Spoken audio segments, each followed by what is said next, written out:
What did our nation's founders have to say about democracy anyway? Thomas Paine, who was the father of the American Revolution, said a democracy is the vilest form of government there is. He didn't say it was one of the worst forms of government. He said it was the vilest form of government there is. James Madison, the author of the United States Constitution, had this to say about democracies. He said, democracies have ever been spectacles of turbulence and contention, have ever been found incompatible with personal security or the rights of property, and have, in general, been as short in their lives as they have been violent in their deaths. John Adams, he said, remember, democracy never lasts long. It soon wastes, exhausts, and murders itself. There never was a democracy yet that didn't commit suicide. Alexander Hamilton, he said, we are now forming a republican form of government. He said, real liberty is not found in the extremes of democracy, but in moderate governments. If we incline too much to democracy, we shall soon shoot into a monarchy or some other form of dictatorship. In his last letter, Hamilton, he wrote this, and he warned that our real disease is democracy. Okay, let that sink in for a minute.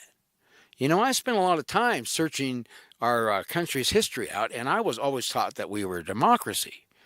But when I started to do a little research, I found out that, wait a minute, democracy really isn't such a good thing.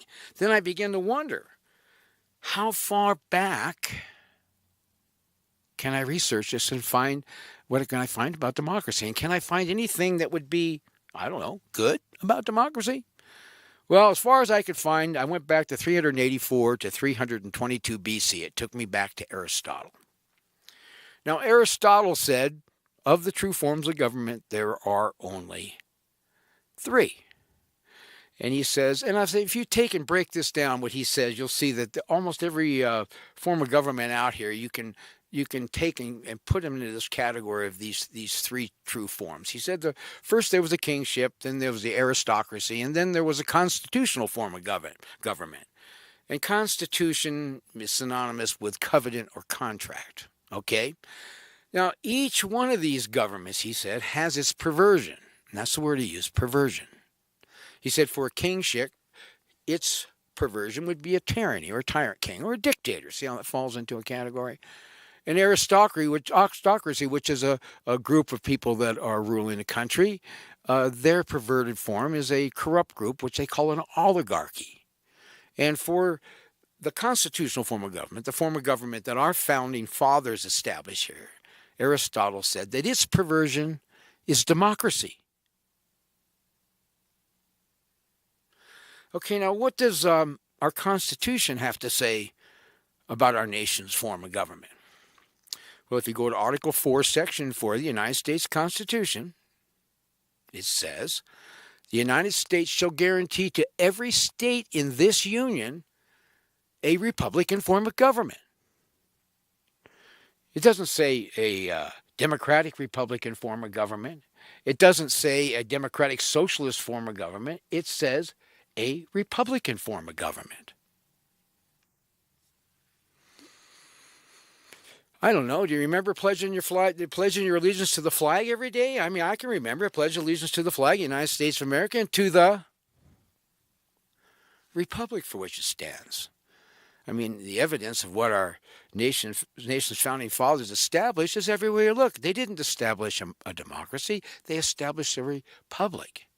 So what's the difference between a democracy and a republic? Well, I'm going to give you what I call my simple definition. And it is simple. In a democracy, your rights are subject to the will of the majority. Whatever the majority votes in, that's what everybody else has to do. In a republic, your rights are protected. They're protected from the will of the majority. Exact opposite. Exact opposite. So you can see there's clearly what? Not only a big difference, but a huge difference.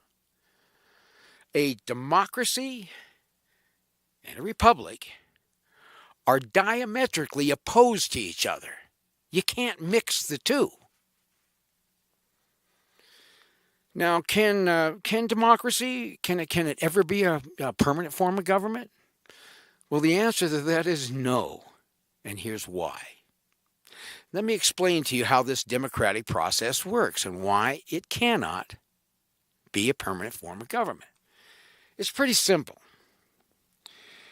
Democracy is not a form of government at all. It never has been, it never will be.